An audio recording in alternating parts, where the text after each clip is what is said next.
Olá, boa tarde, turma da EJA. Tudo bem com vocês? Aqui é o professor Robério, dando continuidade à nossa aula de História do Brasil, o Segundo Reinado.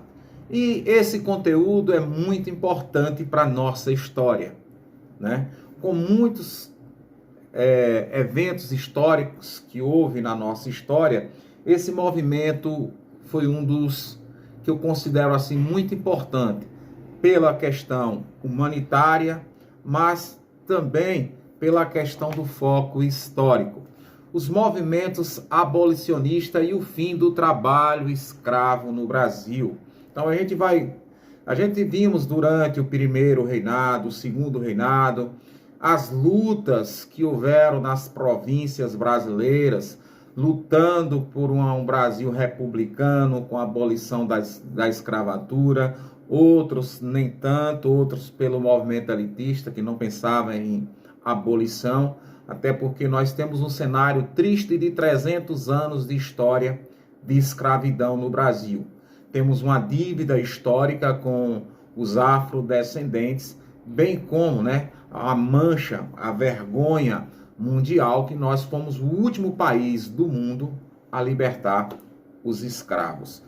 E aí a gente vai ver no decorrer desse período justamente os movimentos que decorreram até a Lei Áurea em 1888, que esse mês se comemorou a Lei Áurea. Mas o movimento negro tem o Dia da Consciência Negra como sua maior representatividade, porque é o movimento que traz de volta os movimentos que antecederam tudo isso, as lutas, as mortes e o sangue derramado de muitos irmãos negros que lutaram para que a abolição finalmente chegasse ao Brasil.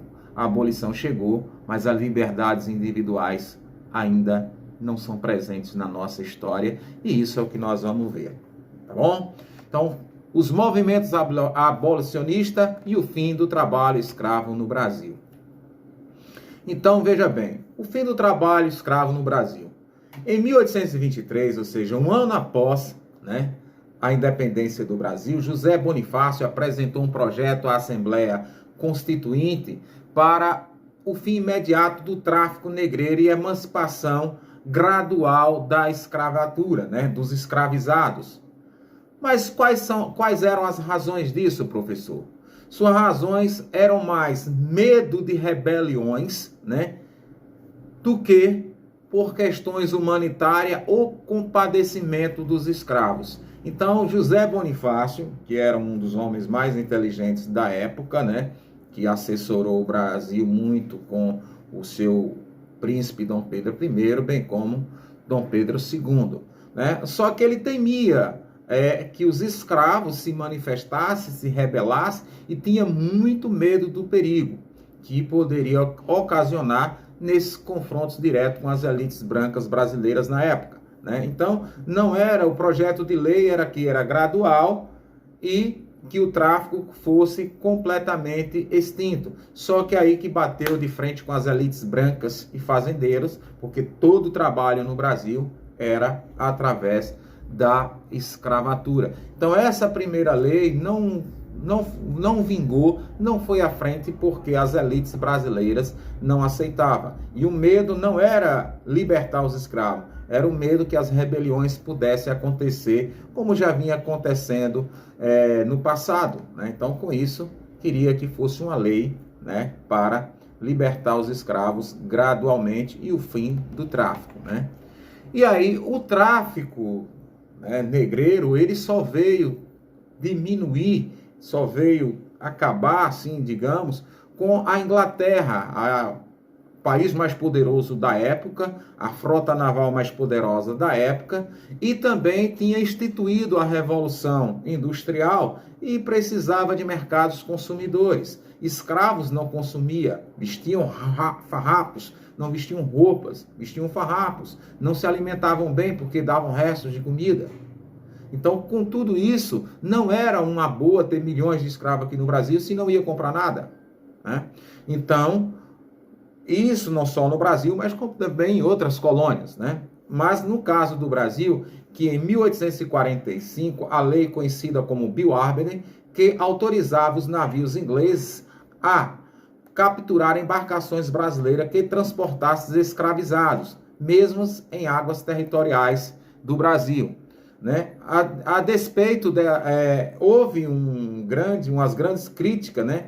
Principalmente porque desrespeitava a soberania nacional e houve uma intensa reação do parlamento brasileiro, que era branco e elitista, e fazendeiros, né? E também pelos jornais. De qualquer forma, era uma medida que assegurava, né, que não traficava mais negros. No entanto, atingia diretamente a soberania no Brasil, que isso ocasionava, sem dúvida, né,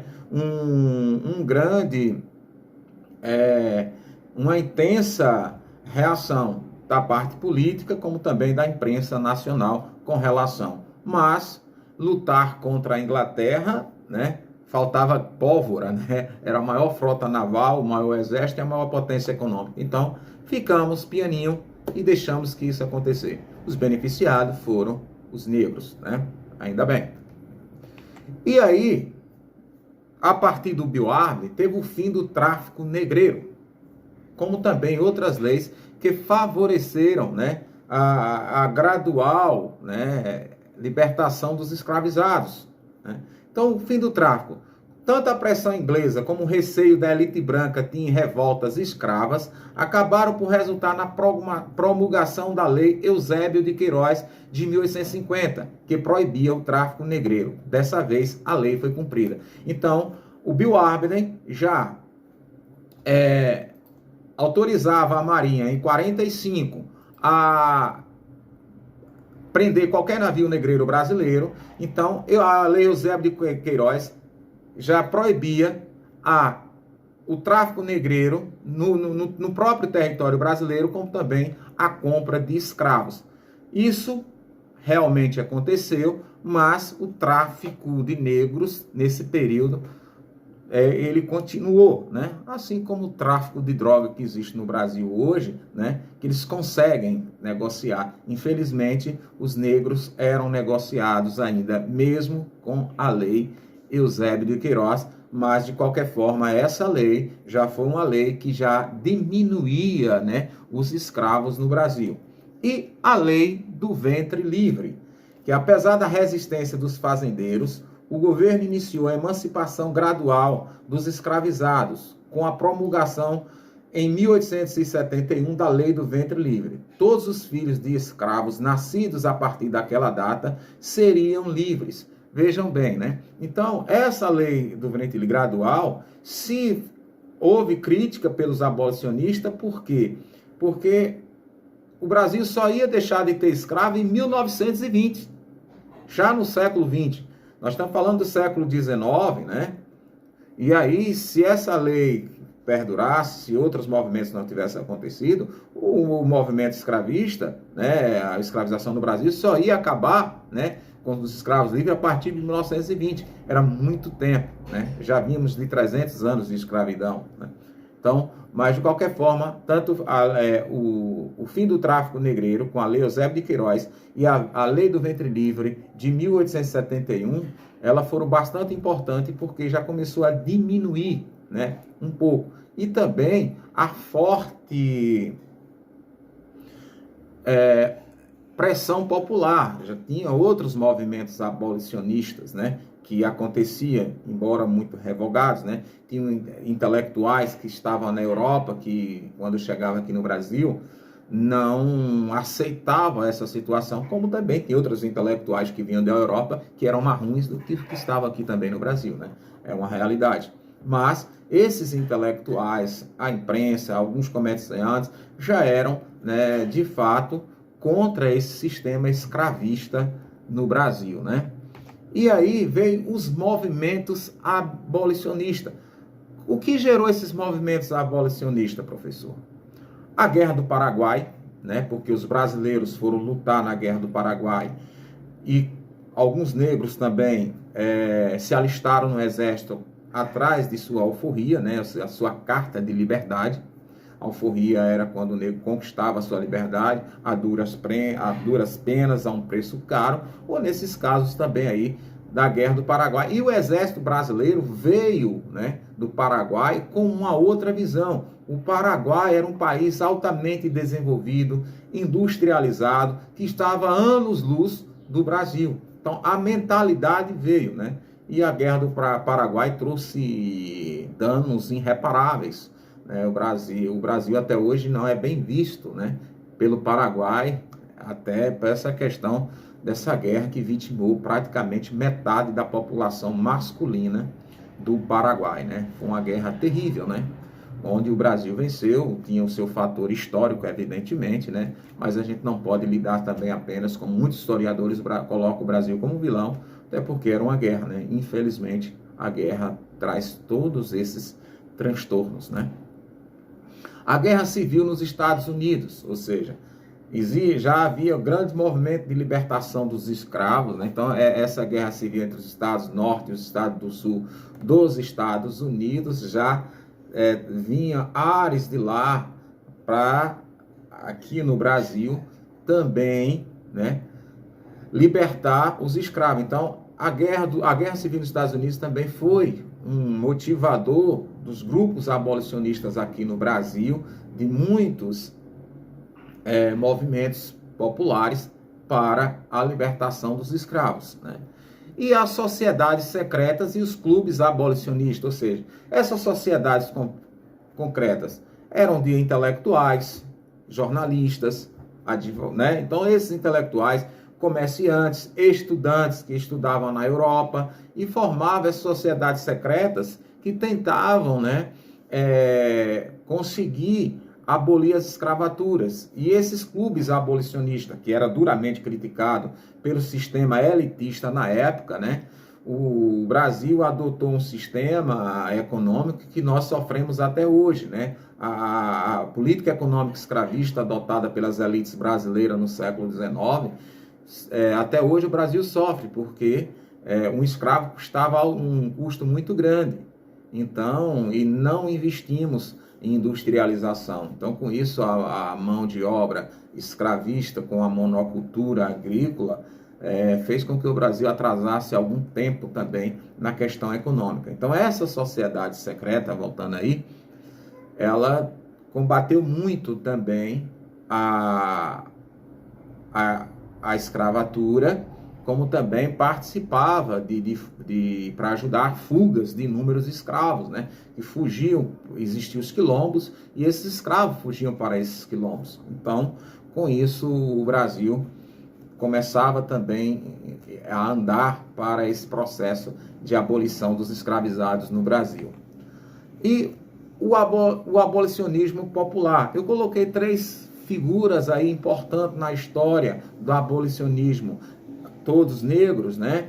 O André Rebouças, o Luiz Gonzaga, né? Que era Luiz Gama, e José do Patrocínio. Né? Então, todos esses 3 eram abolicionistas, né? André Rebouças foi um engenheiro, professor abolicionista e monarquista brasileiro. O primeiro engenheiro negro a formar pela escola militar, que ele participou da Guerra do Paraguai, né? Então, a partir daí, com essas mentes, já começava esse movimento popular abolicionista. Luiz Gama, baiano, né, foi abolicionista, orador, jornalista, advogado, escritor brasileiro e patrono da escravidão no Brasil. Nascido de mãe negra, livre e pai branco. Foi, contudo, feito escravo aos 10 anos de idade, né? Então, todos eles, né? Então, o Luiz Gama já tinha essa miscigenação branca, né? Mas aos 10 anos nasceu livre, mas até os 10 anos foi como escravo. Conseguiu estudar e foi um combatente ferrenho um combatente contra o processo, né, a favor da abolição, né? Um combatente a favor da abolição. Mente, Roberto. José do Patrocínio foi um abolicionista, jornalista, escritor, participou ativamente dos movimentos para a libertação dos escravos. Então, esses movimentos, esses 3 intelectuais aí, negros, miscigenados também, né, que deram um grande apoio para esse processo de libertação dos escravos, né? E também tem outros movimentos, como os cometas e caifases. Que movimentos eram esses cometas e caifases, professor? Os chamados cometas eram importantes elo entre abolicionista das cidades e os escravizados das fazendas. Ou seja, esses cometas, né, eles ajudavam justamente na fuga de escravos, né? Então eles eram um elo entre escravo e fazenda que ajudavam esses escravos a fugir para os quilombos, né? E os caifases, né, que entravam nas fazendas e ajudavam os escravizados a fugir, levavam para quilombos previamente organizados para abrigá-los, como o famoso quilombo de Jabaquara, nos arredores de Santos, né? Então, tanto esses dois movimentos foram muito importantes, né? Ou seja, e também tinha ajuda, e um dos grandes abolicionistas desse foi Antônio Bento, né? Um dos maiores abolicionistas brasileiros, passou muito tempo fora dos holofotes. No entanto, uma obra recente promete reconsiderar o modo como enxergamos um dos principais defensores do fim da escravidão no Brasil, né? Esse humanista chamado Antônio Bento, como vocês veem aí na figura ao centro dessa imagem, né? Então, esses também, além dos movimentos populares, como a gente já viu antes, cometas e caifases foi também movimentos importantes que ajudavam na fuga de escravos para longe das senzalas do Brasil, né? E aí, por fim, chegamos às duas leis, né? As duas últimas leis. A lei do sexagenário, né? A lei que era Lei 3.270, de 28 de setembro de 1885, também conhecida como a Lei Saraiva de Cotegipe, ou Lei do Sexagenário, determinou a libertação dos escravos com mais de 60 anos. Usualmente, a ideia de igualdade esbarrava em uma questão de propriedade, e a libertação do escravo era vista como uma possível fonte de desordem social. Então, veja bem, essa lei de sexagenário foi importante. No entanto, boa parte dos escravos não chegavam a 60 anos, né? O trabalho pesado que tinha, né? A pouca alimentação, as doenças e principalmente o desgaste físico. Raramente um escravo chegava a 60 anos de idade, né? E essa lei, né? E tudo que eles faziam, em momento nenhum, era a questão humanitária, de dizer que o negro era igual ao branco e que nós somos filhos de um mesmo Deus. Não, tudo era medo. Se fizer isso, vai haver desordem, se fizer isso, vai haver conflitos. Poderia ser até natural, né? 300 anos de sofrimento e muita chibata no lombo faz com que as pessoas realmente tenham revoltas, né? Então o Brasil ainda era uma vergonha mundial, porque ainda permitia escravos, né? Por último, né, a abolição da escravatura, tem a imagem aí da Lei Áurea, né, da Princesa Isabel, que a Lei Áurea, Lei 3.353, foi sancionada pela Princesa Isabel, filha de Dom Pedro II, no dia 13 de maio de 1888. A lei concebeu a liberdade total aos escravos, que ainda existiam no Brasil, um pouco mais de 700 mil, abolindo a escravidão de vez no Brasil. O que isso representou, professor? Os escravizados foram libertados, mas não tiveram nenhum auxílio para garantir a sua sobrevivência como homens livres. Foram simplesmente abandonados à sua própria sorte. O que foi isso? O que isso representa? A abolição da escravatura simplesmente foi uma lei que deixava o escravo livre, sem trabalhar forçadamente para ninguém. Só que numa sociedade elitista, ruralista, coronelista e branca, o que aconteceu? Ontem eu era escravo, então hoje eu branco não aceitava ele de igual para igual comigo. Então, o que foi que aconteceu? O Brasil abriu as portas para a imigração, né, para clarear a cor brasileira, que era negra, né, E aí, com isso, o negro não teve um direito de trabalho assalariado, não teve direito a direitos, né? Não teve direito a direitos, né? Resumindo, porque o branco não enxergava ele como igual. E isso ainda persiste no tempo de hoje. Por isso que algumas leis que aconteciam, o medo era que se estancasse a vinda de mais negros escravos para o Brasil, porque realmente poderia acontecer uma rebelião, como houve de muitos corajosos que tentaram contra o Império e que tiveram a vida ceifadas, mas deram seu sangue, não foram covardes. O movimento negro persiste até hoje e muitos negros ainda são mortos no Brasil, vítimas justamente ainda dessa maligna herança chamada preconceito e racismo, que ainda não persiste ainda em alguns lugares de nossa sociedade. Então, a Lei Áurea libertou os escravos, mas não deu dignidade, não deu auxílio, não deu moradia, não deu emprego. Preferiu ficar jogado lá e trazer japoneses, italianos, alemães para trabalhar nas lavouras brasileiras, recebendo salário, como também trabalhando, como a gente chama aqui na nossa região, de meeiro, né? Arrendamentos de terra. Então, ninguém quis dar mais uma terra de meio a um negro para dividir a safra. Dividiram com alemães, dividiram com italianos, com japoneses e com outros imigrantes que vieram para o Brasil. Então, o Brasil herdou nesse sistema um legado, né? Nós tivemos um legado preconceituoso. Então, esses foram os movimentos. Espero que vocês assistam ao vídeo. Vai ter as atividades, né? Então, desde já, quero desejar a todos uma excelente tarde. Fiquem com Deus, se cuidem e cuide dos outros. E até amanhã. Bye, bye.